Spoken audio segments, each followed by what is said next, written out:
Cutie Honey is a legacy franchise dating back to the 70s, and it was created by manga legend Go Nagai, who's also made other iconic manga like Devilman and Mazinger Z.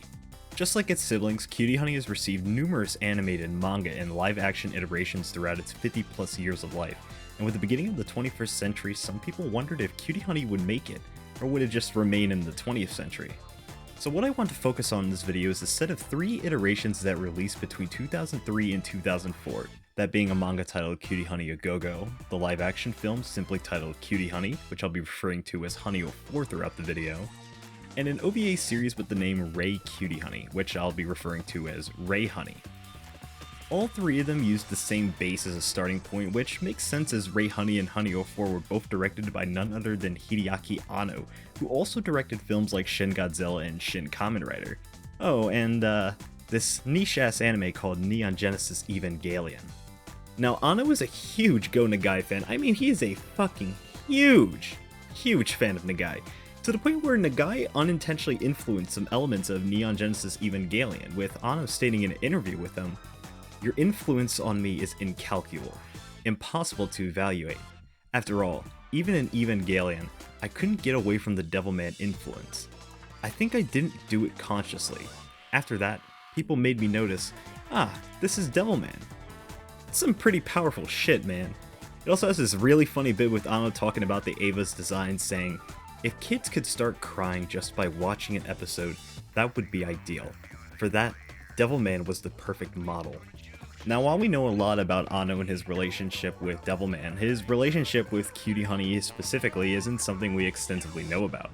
But from what he stated in interviews, it's always followed him ever since the 1973 anime aired while he was in middle school.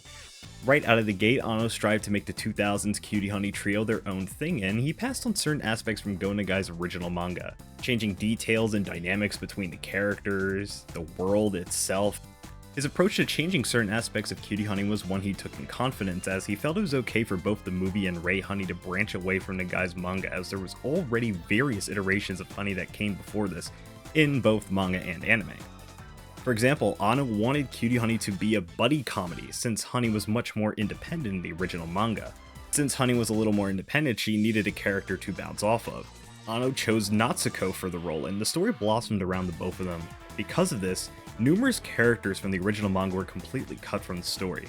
And due to the change in structure, Honey and Natsuko's personalities and occupations were both changed to fit this new direction. Honey went from being the independent, smart, and reliable character at St. Chapel University that everyone hovered around to becoming a friendless office lady that's infamous for her innocent and sillier personality compared to her peers. Anno stated in an interview for Ray Honey that he liked stoic and stationary hero stories and felt like a transforming character needed multiple personalities to match. The producer, wanting a lead character to develop, also helped with Anno compromise in making Natsuko the main character who holds said development, while Honey is a bit straightforward. Speaking of Natsuko, in the original manga she's simply just Honey's best friend and roommate at St. Chapel, but with Anno wanting her in the spotlight, she became a police inspector and acts as a foil to Honey's antics in the beginning of the story, only to fall for her charm and team up with her by the end of the story. Seiji also returns in these iterations, although in a much smaller role, something Anno intentionally did. He states that he really wished he could have made Seiji more of a loser in the story, but had to reel back on that idea so he could find an actor that actually wanted to play him. I mean, hey, playing a character with minimal lines as a gigantic perv on both the big screen as well as television probably doesn't sound appealing the most, even if it's for a legacy franchise like Cutie Honey. His occupation changed as well, now being someone behind the scenes that knows everything about Honey from the very beginning. Now that I've gotten that out of the way, let's take a deeper look into these 3 iterations, shall we? I'll be going through these in release order, starting with A Go-Go and ending with Ray Honey.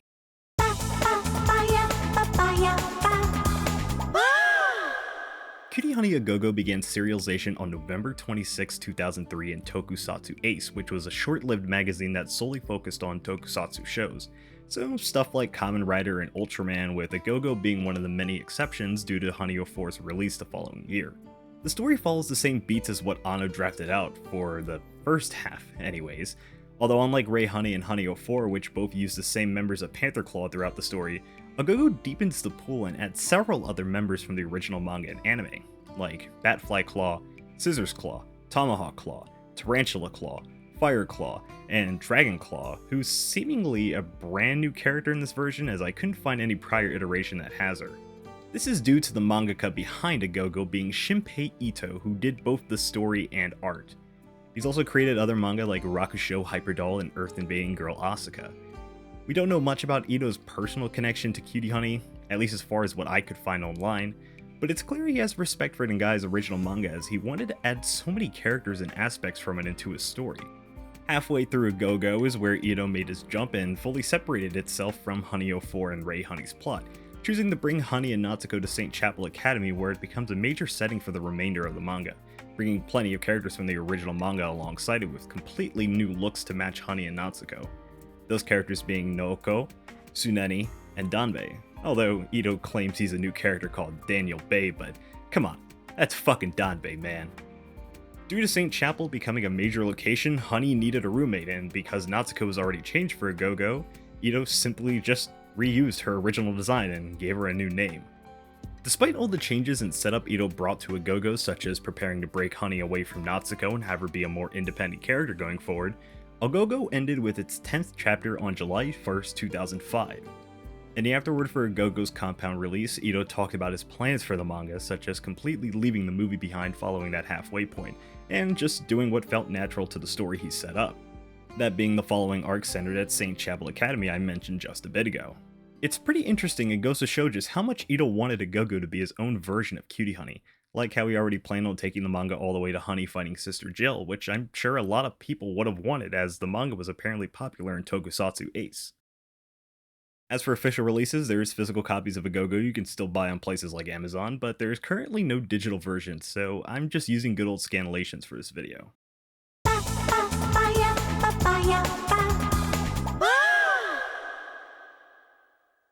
From what we know, Honey 04 started production around the very early 2000s with a few conflicting statements on how it actually began.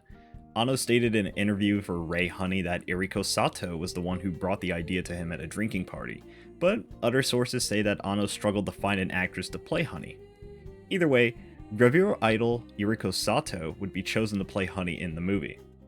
Right off the bat, there were several complications that held up production, one being the actress casting that I just mentioned, as well as the other being something completely missing from Honey 04 compared to not only A Go-Go and Ray Honey, but pretty much every Honey iteration before and after. Nudity. Anno himself states that Honey 04 was made into a family movie due to restrictions with its medium and had to self-censor himself just to get it made. Despite that, the film eventually started production and released in 2004. There isn't that much information we have for Honey 04, at least in English anyways, so this section won't be as informative as A Go-Go's and Ray Honey's are. Because of that though, I'll just be going over my thoughts on the film, starting with the cast. Eriko Sato is in my eyes the perfect choice for this iteration of Honey. She really captures Anno's version of Honey extremely well in all of her movements, speech, and facial expressions. It's so amusing to see her reaction to the world around her, especially the drinking. I don't really think anyone else could have fit in this role besides Sato. She's incredible. Mikako Ichikawa as Natsuko is without a doubt the best part of this movie. She looks and plays the role perfectly, and I really love how she captures the gradual development Natsuko has from disdain to genuine love for Honey, as well as the brief banter she shares with Seiji. Oh, and speaking of Seiji, he's pretty fun in this version. He mostly just spends his screen time right alongside Honey. Jun Murakami has great chemistry with both Sato and Ichikawa. All around, the film looks like it was an absolute blast to create. I do wish there were more behind the scenes footage on the DVD, as from what's been shown it seems like a lot of scenes were changed from the very last minute. At least from what Sato says on set in a few of these clips. Either way, it's stunning to see just how much work went into some of these sets or how crowded some of these areas were while filming. I'm not a big tokusatsu guy, but Honey 04 might honestly be my gateway into it. Just look at some of these practical effects, they're fucking awesome. Some of these scenes I thought were completely CGI until I watched these behind the scenes. The Honey-mation in this film was also so fun to watch in the actual film, so seeing how it was created in the behind the scenes was just mind-blowing. I honestly thought they just took regular scenes from the green screen and heavily photoshopped them, so seeing them with actual storyboards as well as this special framing window is just awesome. One special thing I want to mention about Cutie Honey 04 compared to its siblings is the costume design by Yutaka Izubuchi. Some of these range from really fucking cool to mixed depending on your taste, mainly Honey's design. It's taken on quite the look compared to her previous incarnations, which all use the same template of black and red clothing with yellow for her gloves and boots. Her design here is a bit more exposed while having some extra bits and patterns tacked on, and it really does lean into a more tokusatsu look with stuff like the heart shoulder plates and the armor, as well as this entire thing here with her right leg. It's such a weird departure, and I understand why some fans don't really like this look for Honey. I'm personally not the biggest fan of how straight her hair is in this form, but seeing this costume in action just looks fun, and I do have a strange appreciation for film adaptations that just do crazy shit with the designs from the source material. The universe kind of happened after Honey 04 though, as the next live-action adaptation, Cutie Honey the Live starring Mikihara, has Honey's design look way closer to the guy's original. Just last year, we also got another live-action adaptation called Cutie Honey Beloved Enemy starring Abe Natsuki as Honey, and oh my god, that's just her. That's just Honey. Third time's the charm, right? Okay, fourth time.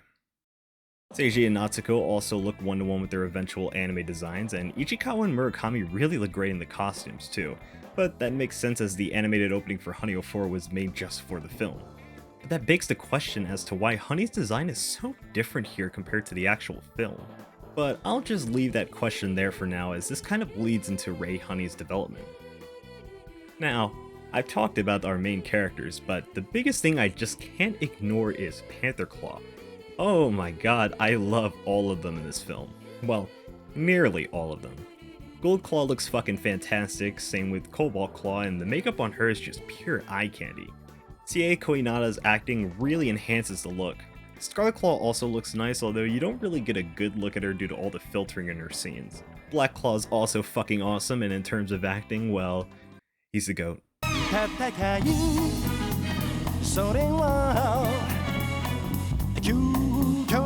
Sister Jill, of course, is in this film, and I'll get to her in another segment at the very end of the video.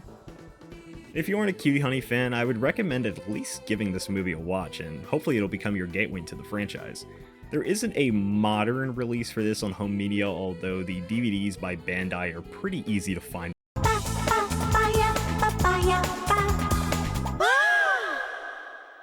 If you watched Honey 04, then you'd recognize the special animated intro at the beginning of the film. That intro was animated by Laterna, an animation studio fully funded by Toei. Miho Shimogasa did the key animation for it, and after the film released, Anno and many others thought it would be a waste if that animation just remained as an opening, so the decision was made to expand the opening into a full-fledged anime. Shortly after the release of Honey 04, Rei Cutie Honey was announced to be in production, with Anno back as the supervising director. Anno brought together a whole new team for the project, like Kazuki Nakashima, who was a theater scriptwriter before writing Rei Honey. Anno chose him as he was orbiting around the project and knew he'd do a good job as he liked Nakashima's theater work. Right off the bat, the staff on Rei Honey had various goals for what to do with the anime, one of them being to avenge Honey 04's lack of nudity. Investors told Anno that they could put as much sex appeal and nudity as they wanted, and boy, they did. While writing the script, Nakashima decided to look into what Anno had scrapped from Honey 04 and added aspects of them to the anime while adding his own flair onto it. What exactly was added isn't 100% confirmed, at least from what I gathered, but it's safe to assume the major differences between this version compared to Honey 04 are what was taken. For example, the final conflict with Sister Jill where Natsuko has to save Honey, instead of Honey trying to sacrifice herself to save Natsuko. One thing Nakashima also mentions is how while writing the episodes he paid close attention to where to insert the opening. He wanted it to feel just right and blend seamlessly into the story, and I can't really blame him, as Cutie Honey's opening is one of the most iconic anime openings of all time in Japan, to the point where it's been played on numerous Japanese television shows and even performed by Japan's Maritime Self-Defense Force Band. Speaking of the opening, it's sung by Kumi Koda, and it's safe to say that this version of the opening is the epitome of the overall project, something classic and beloved carried into the present with a new funky attitude. This version of Cutie Honey was immensely popular, as it's the most viewed Cutie Honey video on YouTube, boasting 8 million views, as well as making it to Just Dance Wii in 2011. Moving on from that, Rei Honey's episodes were originally going to be shorter, but ended up doubling in length sometime throughout the production, with Hideo Ishikawa, Seiji's voice actor, claiming at one point the length of an episode was an hour long. Eventually the length was cut down on, and each episode sits at around 42 minutes long, not counting the openings and endings. After Rei Honey was completed, Nakashima would go on to write episodes for Gurren Lagann, and eventually created and wrote Kill la Kill, Promare, and Brand New Animal. Now, if you've seen the OVA series, You might have noticed the difference between the energy between all 3 episodes, and that's because all 3 of them were directed by 3 different individuals. Imaishi Hiroyuki, whose style you probably recognize from various Gainax and trigger works such as Gurren Lagann, Kill la Kill, and Promare, directed the first episode. Naoyuki Ito, who directed and storyboarded various episodes on Overlord, directed the second episode. And Tadashi Hiramatsu, who's done key animation on numerous anime like Evangelion, FLCL, and Chainsaw Man the Reze movie, would direct the third and final episode, as well as providing the character designs for the entire project. Toei Video would produce the anime, and with everyone involved, Rei Honey was given life. Yui Horii voices Honey in this iteration, being the 4th Japanese voice actor for Cutie Honey. In a few Rei Honey-centered interviews, she revealed that she had actually never seen any Cutie Honey works prior to auditioning for the anime, and while doing some research into the project, she found out just how popular it was amongst anime fans. She felt rather nervous about going through with it, but with support from people close to her, she had the confidence to go forward. Safe to say that she did a really good job as Honey, and the role came naturally to her, as she said Anno didn't give her much direction throughout her time recording, liking pretty much everything that she did. Horii would eventually go on to voice Natsuko in Cutie Honey universe. Junko Noda and Hideo Ishikawa voiced Natsuko and Seiji respectively, and they've gone on record saying that they both watched Cutie Honey when they were younger. Ishikawa is a veteran voice actor when it comes to Cutie Honey, as he voiced Adonis in Shin Cutie Honey. He also voices Ryuma in numerous Getter Robo projects, which Go Nagai co-created with Ken Ishikawa. In an introduction for Rei Honey's announcement panel, Ishikawa also asked Go Nagai if he could voice a character called Henshin Pokaider, which is a gag series Go Nagai wrote in the late 70s where its lead character spins his dick around to transform. Anno asked if he could use Pokaider in the anime, and Nagai said yes. Henkin Tamaider also appears alongside Pokaider in their brief cameo, who Junko Noda voices. With all that production out of the way, just how is Rei Cutie Honey? Well, it's easily the biggest leveler to not just Cutie Honey, but also other Go Nagai projects. It's honestly a little scary seeing how many staff overlap between Rei Honey and other Cutie Honey works. Now of course, if there's so much overlap between the staff in previous Nagai works, then how did the actual anime do with it? Well, I already went over the Pokaider and Tamaider references in episode 1, but there's various other references spread throughout it, like the witch hunt for Honey being a reference to Devilman. And how about Miss Alphonse, who appeared in every animated Cutie Honey work before Rei? Well, here she is, as a blink and you'll miss it cameo, of course. Wondered why the police officers are in such a chibi style? Well, that's pulled straight from the original manga. Honey's bosses pulled straight from the original manga too, and Honey's co-workers, while unnamed in the anime, are from the original manga too, being Akebi and Momomi. There's so much to win in the Rei Cutie Honey, and from what I've covered so far, it only scrapes the surface. If you really want to learn more, then Discotek's Blu-ray release has so much more information on it, which I really recommend checking out. There's also the Rei Cutie Honey Perfect Book, which goes way deeper into production for Rei Honey as well as Honey 04 from what I've been told. And finally, big thanks to RetroSofa, who gave me some info on both Honey 04 as well as Rei Honey. Super cool guy, and I'll leave his links in the description below. Give him a follow.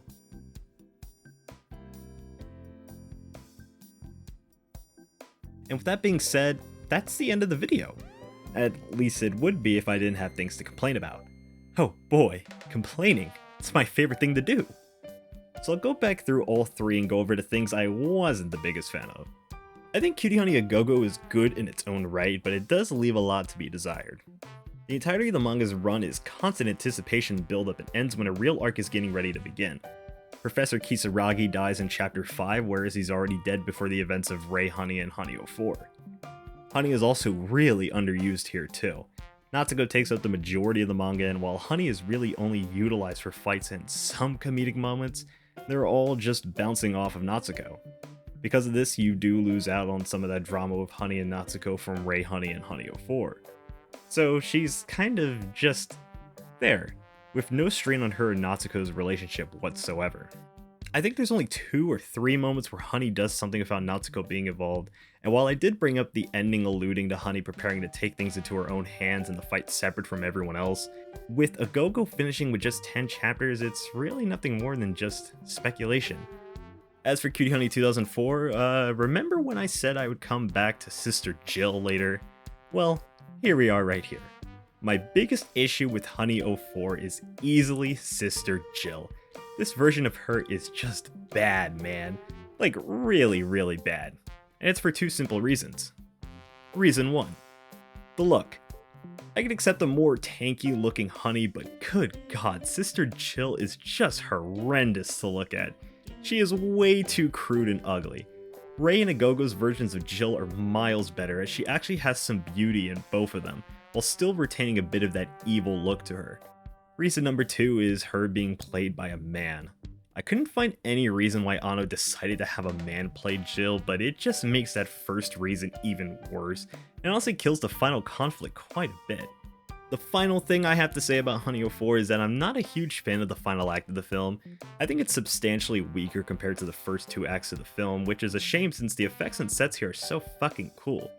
Despite that, it does have one of my favorite scenes in the entire film, that being Jill's butler crying over the remains of her body.